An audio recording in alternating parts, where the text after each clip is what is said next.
Bienvenue à Ciné Histoire spécial Oscar. Je suis toujours en compagnie de Jade. Salut Jade, ça va bien? Oui, ça va. Écoute, on commence un nouveau projet, un autre hors-série, là, encore une fois dans notre grande passion. Donc, Oscar de la première édition des Oscars aujourd'hui. C'est un projet qui nous tient à cœur. On fait à chaque année des pools des Oscars. Puis là, on s'est dit, pourquoi pas justement commencer à toutes les écouter toutes les éditions puis essayer de voir là, l'évolution dans le temps. Il n'y a pas beaucoup de francophones qui s'est intéressés à ça, donc on n'est pas les premiers. Je veux pas clamer ça haut et fort, mais c'est quelque chose qui est très stimulant, puis ça va nous permettre de visionner beaucoup de films importants de toutes les années, en fait, de 1927 jusqu'à aujourd'hui. Si on ça va être long avant, oui. avant qu'on s'y rende, donc ça va être très long, puis c'est ça. Donc on va commencer, donc on va faire un peu le concept de ce hors-série-là, ça va être de faire un épisode par catégorie, plus un épisode d'introduction, donc celui-là, puis un épisode de conclusion qui va justement là, résumer un peu cette cérémonie-là, parler des oublis, parler de c'est ça là, nos feelings en général là. Ouais, les films. Est-ce qu'il aurait dû gagner, est-ce qu'il manquait des choses, ça, les incontournables aussi, parce qu'ils sont pas tous, ils seront pas tous pertinents à visionner là, je pense, mais bon, donc c'est ça, donc on est dans l'épisode 1.0, cette introduction aux Oscars. Avant de parler même de la cérémonie, c'est important, je pense, de parler de l'Académie. Souvent on voit les gens qui remportent le prix, I would like to thank the Academy. Donc c'est qui ça, l'Académie, ou l'AMPAS en fait, qui est un acronyme pour Academy of Motion Picture Arts and Science. Donc en fait ça remonte, l'origine de cette académie-là remonte au début des années 20. On sait le cinéma est quand même bien installé dans le paysage américain. Il connaît une expansion quand même considérable. Chacun par contre au début des années 20 là, opère un peu dans un huis clos. Chaque studio opère dans un huis clos, sans organisation pour régir justement les cinéastes, les codes de conduite et tout. Les années 20 c'est des années effervescentes, là, beaucoup, c'est une période de transition suivant la Première Guerre mondiale où l'innovation là, est vraiment mise de l'avant. Les communications sont plus que jamais efficaces, sauf pour la télévision, bien évidemment, là, qui n'existe pas encore. Mais la radio, c'est ça, les moyens de communication sont de plus en plus bons. Tout change justement en 1928, lorsque le besoin de s'unir va survenir. À cette époque-là, plus de 500 films sortent annuellement, ce qui est quand même, c'est quasiment le rythme d'aujourd'hui, là, si on prend juste Hollywood, disons. Cette globalisation et diffusion de masse là, elle se fait dans plus de 23 000 cinémas. 23 000 cinémas. Aujourd'hui, un film qui sort sorti nationwide, là, qui appelle, c'est 4 700 cinémas. Donc 23 000 cinémas, c'est tous des anciens théâtres convertis ou des salles d'opéra, des trucs comme ça. Puis ça amène son lot de problèmes parce qu'ils sont pas tous toutes uniformes en fait. Puis Hollywood aussi a son lot de critiques. L'Église les accuse de corrompre les mœurs. Les associations de parents enseignants aussi critiquent les thèmes trop matures. Et on sait, les années 20, c'est les années folles, donc veut pas. En tout cas, on a l'impression que c'était plus conservateur à l'époque, mais c'était pas le cas. En fait, c'était plus même libre que dans les années 30, 40 et 50. Et même le gouvernement tente de dicter quoi dire et quoi ne pas dire à l'auditoire. Ça pas beaucoup changé, on peut avoir cette impression-là, mais bon, le temps était venu là, pour une certaine forme de régulation à Hollywood. Dans le but d'éviter toute censure extérieure, donc un groupe de producteurs vont embaucher Will H. Hayes, qui a pour mandat en fait d'établir un code pour réguler ce qui est acceptable au cinéma. C'est comme une forme d'autocensure qu'on va appeler le code Hayes. Puis, en tout cas, ça va durer plusieurs années, mais malgré toutes leurs bonnes intentions, là, cela ne fera que limiter l'ingérence politique ou religieuse. Ça va pas l'éradiquer complètement. Plusieurs États même établissent des critères encore plus sévères que ceux du code Hayes, ce qui fait que plusieurs films ne peuvent pas connaître une sortie à l'échelle du pays. À la même époque aussi, on constate une multiplication des syndicats de travailleurs partout au pays. C'est ça, les syndicats, ça vient avec les milieux travailleurs aussi, puis dans les années 10, même un petit peu avant, à la fin du 19e siècle, les unions, donc les syndicats commencent à se multiplier. Puis Los Angeles est réputé en fait pour n'avoir que très peu de syndicats, même dans le monde ouvrier, donc pas juste au cinéma. On tente en fait d'instiguer un mouvement de masse en mettant sur pied l'un des premiers syndicats entre une coalition de 9 studios et les charpentiers, peintres, électriciens et musiciens. Donc ça touche pas les acteurs pour l'instant. Donc cette coalition-là survient en 1926. Au même moment, les scénaristes et les acteurs tentent de faire de même, mais ça ne fonctionnera pas malheureusement. Aujourd'hui, il y en a là, des syndicats, donc ne vous inquiétez pas. L'intérêt du public là, envers le cinéma muet devient aussi de moins en moins grand vers la fin des années 20. Ça fait déjà, c'est ça, pratiquement une vingtaine, bientôt une trentaine d'années que le cinéma muet a pas tant évolué que ça. Donc chaque studio travaille activement de son côté pour tenter d'innover en matière de cinéma, ce qui fait que leurs innovations sont assez mal reçues par les salles de cinéma qui ne reçoivent pas en fait de produits uniformes. Donc un film va être d'un type de millimétrage en particulier alors que l'autre il sera pas de même. Donc ça devient compliqué de projeter un film. On sent à Hollywood que si on veut survivre, il faut s'unir et partager les connaissances entre studios, surtout avec l'arrivée imminente du son qui, on le verra, là, va quand même marquer cette première édition des Oscars. L'idée survient en fait en janvier 1927 d'une union lors d'un souper tenu chez Louis B. Mayer, donc le président de la MGM en fait, dans une conversation entre lui, Conrad Nagel, Fred Niblo et Fred Butson, les quatre conviennent de former une association là, qui pourrait aider au partage des savoirs, à l'arbitrage avec les syndicats et à la propagation du code Hayes là, à l'échelle de tous les studios. Donc le 11 juillet de la même année, 36 personnes de toutes les branches de l'industrie se sont rassemblées à l'Ambassador Hotel à Los Angeles, ont discuté puis ont formé l'AMPAS. Donc de ses membres fondateurs, on retrouve plusieurs grands noms, dont évidemment Mayer, Niblo que j'ai déjà mentionné, Richard Barthelmess qu'on va retrouver parce qu'il va être en nomination à la première édition, Cecil B. DeMille, Douglas Fairbanks, Cedric Gibbons, Benjamin Glazer, Harold Lloyd, Mary Pickford, Irving Talbert et Jack L. Warner. Donc c'est une très bonne brochette. Ils sont 36 en fait. Là, il y en a d'autres aussi bien connus, mais bon, on n'a pas le temps de tous les énumérer. Après leur incorporation, Douglas Fairbanks en devient le premier président, Fred Niblo comme vice-président.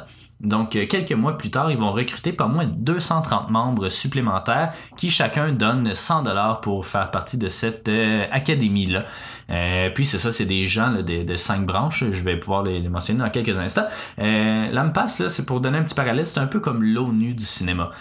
C'est un forum de discussion entre différentes branches de l'industrie cinématographique qui se penche sur certains problèmes qui peuvent survenir. Il n'y a pas vraiment de hiérarchie, puis chacun est libre de s'exprimer sur n'importe quel sujet. Au total, en fait, c'est ça, c'est 5 branches qui se sont élaborées, donc la branche des producteurs, des acteurs, des réalisateurs, des auteurs et des techniciens. Mais ça va augmenter, évidemment, avec les années, bon, avec le son, avec la branche des techniciens va se scinder en plusieurs petites branches. L'Académie était prévue pour être un club exclusif sur invitation, ce qui est toujours le cas aujourd'hui, par ailleurs. Elle se fait sur la base de distinctions artistiques dans l'une des branches de l'Académie. En mai 1927, ils font du 6912 Hollywood Boulevard, leur quartier général temporaire, et ainsi est né l'AMPAS, qui vont déménager quand même quelques mois plus tard au 7010 Hollywood Boulevard, en fait dans ses deuxième étage du Roosevelt Hotel. Donc voilà pour la création de l'AMPAS. Donc transposons-nous maintenant en 1929, qui est en fait l'année de la première cérémonie des Oscars. On le sait, 1929, bon, on associe beaucoup ça à la crise économique, hein, mais ça va, ben c'est ça, une petite crise économique qui va durer à peine 10 ans, mais qui, en fait, va se déclencher après la première cérémonie. Donc, on est encore dans cette période d'effervescence-là. Une petite mise en contexte brève, là, Herbert Hoover succède à Calvin Coolidge comme président des États-Unis. C'est le début de la construction de l'Empire State Building, hein? Donc ça fait quand même un bon moment. On dirait que ça fait, on prend l'Empire State pour acquis. D'ailleurs, il y a un film sur New York nominé justement aux Oscars, nommé aux Oscars, pardon. Puis il y a pas l'Empire State dans le visuel, donc c'est troublant. Puis ça marque en fait le 2e anniversaire de l'AMPAS. Donc cette première cérémonie là, Quand est-ce qu'elle se passe? Ben, écoute, première cérémonie des Oscars, ça a lieu au mois de mai 1929, donc le 16 mai précisément, mais c'était prévu initialement le 9 mai. Donc ça a été déplacé au 16. Aujourd'hui, c'est plus en février, là, mais première année en mai. En mars même aussi, dépendamment. Ben février, mars, mais c'est plus, c'est hivernal, là, tu sais, mai, c'est bon. Mais pour eux autres, ça change absolument rien. Ça a lieu dans le Blossom Room, dans le fond de l'Hollywood de Roosevelt Hotel. L'animateur de cette édition-là sera Douglas Fairbanks. Pour être éligible, dans le fond, il faut que les films soient sortis très précisément entre le 1er août 1927 et le 31 juillet 1928 et dans la région de Los Angeles. Pour la méthode de sélection, un petit peu plus complexe, là, on demande dans le fond au studio de fournir une liste de films qui sont sortis durant ces dates-là, puis cette liste-là est soumise aux membres de l'AMPAS. Après les votes, il y a 5 jurys qui sont composés pour chacune des branches que tu as mentionnées précédemment, pour un total de 20 personnes qui doivent sélectionner les 10 films ayant reçu le plus de votes dans chaque catégorie et réduire ça à 3 titres. Enfin, il y a aussi le Central Board of Judges, qui est dans le fond un membre de chaque branche, qui doit déterminer le gagnant. Pour cette première édition-là, ce comité-là était constitué de Frank Lloyd, qui est réalisateur, Sid Grauman, qui était producteur, Alec Francis, un acteur, Tom Gerety, qui était un auteur, et George Volok, qui est un technicien. Dans le fond, aussi, c'est important là, de noter, c'est la seule année où les nommés sont pas annoncés d'avance, puis qu'on détermine à l'avance les gagnants avant la tenue de la cérémonie. Puis après ça, on annonce, dans le fond, les gagnants ont été annoncés en février, puis c'est ça, on a fait la cérémonie 2 mois plus tard. Fait que là, on savait déjà qui avait gagné ou pas avant de se présenter. Fait que c'est quand même... c'est très particulier. Mais ça se fait plus, hein? Fait que c'est ça. Pour cette première édition-là, on a 12 catégories de compétition, puis une catégorie spéciale. Donc, on a Outstanding Pictures, donc meilleur film évidemment, Unique and Artistic Picture qui va disparaître parce que c'est ça, dans le fond c'est 2 catégories pour meilleur film. Donc le meilleur film plus traditionnel, le Outstanding Picture, qui est un peu resté là, dans le paysage des Oscars, mais c'est le Unique and Artistic Picture, c'est des films un peu plus avant-gardistes là, puis ça va disparaître complètement dès l'année suivante. Ben c'est ça, exact. Dans le fond, il y en a aussi d'autres là, qui vont se fusionner. Il y avait le Best Directing Comedy puis le Best Directing Dramatic, dans le fond, qui vont se fusionner l'année d'après, probablement. Il y a Best Actor, Best Actress, donc qu'on a encore. Best Writing Adaptation, Best Writing Original, qu'on a encore aujourd'hui aussi. On les a encore aujourd'hui, mais je crois que pour l'édition tout de suite qui suit, là, la deuxième cérémonie des Oscars, ça aussi, ils ont été fusionnés pour une raison qui m'échappe un peu, parce que c'est pas le même matériel, mais bon, c'est redevenu comme ça, pardon. Ben, puis c'est tant mieux aussi, parce que c'est vraiment pas la même chose. Game. Mais bon, il y avait aussi Best Writing, Title Writing, donc les intertitres, dans le fond, parce que les films muets, là, ça vient, vous le savez, là, avec des sous-titres, donc meilleur sous-titre au cinéma, pourquoi pas. Best Cinematography, qui existe encore, Best Art Direction, même chose, Best Engineering Effects, qui va cesser d'exister. Ça va disparaître. C'est l'équivalent un peu là, des meilleurs effets spéciaux, mais ça va disparaître pendant presque 10 ans, puis ça va être réintroduit à la fin des années 30, donc mais ça va avoir un nouveau nom, en fait, c'est ça. Bon, ben parfait, à suivre à ce moment-là. Et la catégorie spéciale, le Special Award, dans le fond, des prix honorifiques là, pour des films ou des gens ou des maisons de prod ou des projets ou parce que c'est ça. Ça reste large. Ça aussi, c'est encore aujourd'hui, ça existe encore. Là. Special Award, c'est des Oscars honorifiques, dans le fond, comme le Sergio Leone. Ben il y en a plusieurs. C'est ça. Ben bref. Cette année-là, dans le fond, les films qui avaient le plus de nominations, il y a Seventh Heaven qui en a 5, Sunrise, A Song of Two Humans qui en a 4, il y a The Crowd avec 2, The Last Command avec 2, Sally Thompson avec 2 et Wings avec 2. Puis les films qui vont avoir le plus de prix à l'issue de cette soirée-là, il y a Seventh Heaven avec 3, Sunrise, A Song of Two Humans avec 3 et Wings avec 2. Donc voilà pour les petites informations générales. Mais les prix, parce qu'on vient de parler des prix justement, mais bon, aujourd'hui on sait là, les Oscars, ben en fait l'image qui nous vient là très facilement quand on pense aux Oscars, c'est la petite statuette dorée. Mais cette statuette là, il a quand même fallu qu'on l'invente, qu'on la crée. Donc c'est quoi son histoire? Ben j'y vais. Donc cette statuette là a été créée par Cedric Gibbons, qui était un directeur artistique de la MGM, donc la compagnie Mayer. Fait que bon, je pense que le lien est là. En 1928, c'est la même que celle qu'on retrouve aujourd'hui. C'est quoi cette statue-là? Donc ça représente un chevalier qui tient une épée et qui se tient sur une bobine de film. Ça pèse 8 livres et demi, c'est en britannium et c'est recouvert d'or. Puis depuis 1949, elles sont numérotées les statuettes. Donc c'est quand même toujours le fun d'avoir ton numéro en dessous parce que ça rajoute à l'unicité, disons. Cette statue-là a été sculptée par George Stanley. La provenance du nom Oscar, par contre, est assez nébuleuse, là. Aujourd'hui, ce serait attribué à 3 personnes. Il y aurait Margaret Herrick, qui était la bibliothécaire de l'Académie, pourquoi pas, Betty Davis et le journaliste Sidney Skolsky. Ouais, puis ce nom-là va apparaître surtout dans les années 30, même la fin des années 30. Bette Davis, elle a remporté un Oscar, si je ne m'abuse, là, pour Gone with the Wind. Donc, c'est ça, c'est vraiment plus vers la fin des années 30. Avant ça, on va appeler ça les Academy Awards, puis ça n'aura pas vraiment de nom, mais c'est sûr qu'à la première édition non plus, ça n'a pas cette portée-là, ce fame-là, là, pour lequel, en tout cas, qui sont associés aujourd'hui, pour lequel ils sont associés aujourd'hui. Auquel, voilà. Auquel. Donc, c'est ça. Mais en fait, là, aussi, ce qui est intéressant de noter, c'est que la statuette, c'est pas tout le monde qui repartait avec la première année. Dans le fond, il y avait 3 prix qu'on pouvait recevoir. Il y avait, bien évidemment, la statue. Il y avait aussi une plaque de l'Académie ou un certificat de mérite.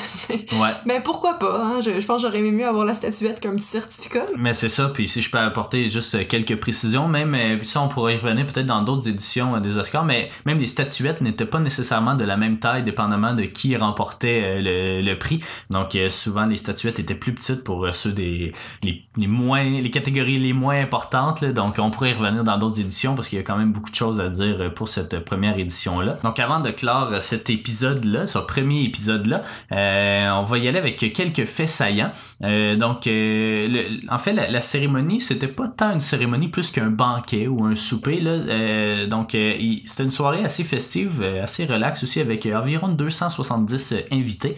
Le prix d'entrée pour les non-membres était de 5$, donc pour ce souper-là. Il y a même des livres là, qui mentionnent c'est quoi le repas. Là. Vous irez voir sur Wikipédia ou en tout cas dans des livres. C'est William C. DeMille qui annonçait les gagnants qui prenaient ensuite place à la table d'honneur. Donc cette cérémonie-là, vu que les prix étaient connus d'avance, ça s'est fait environ en 5 minutes. Donc on disait juste Janet Gaynor, viens chercher ton Oscar, puis ton Academy Award. Puis elle allait prendre place à la table d'honneur en fait. 12 prix ont été décernés aux gagnants et 20 mentions honorables aux nommés. Donc c'est une espèce de certificat là, qu'on donnait aux runner-up en fait, là, donc ceux qui sont nommés dans la catégorie. Emil Jannings est le seul gagnant qui n'était pas présent lors de la cérémonie, excluant Charlie Chaplin aussi, qui va se voir remporter un Oscar honorifique. Parce que Jannings était retourné chez lui en Europe. On lui avait remis même le prix avant son départ, donc c'est le premier à avoir reçu en fait la statuette, parce que c'est ça, il devait retourner.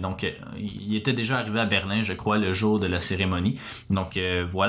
Tous les gagnants ont été en fait des films, proviennent en fait des films muets, à l'exception de Jazz Singer, qui est quand même bien généralement accepté comme étant le premier film parlant, le premier film sonore, là, qui d'ailleurs lui a reçu un prix honorifique à cette première édition là.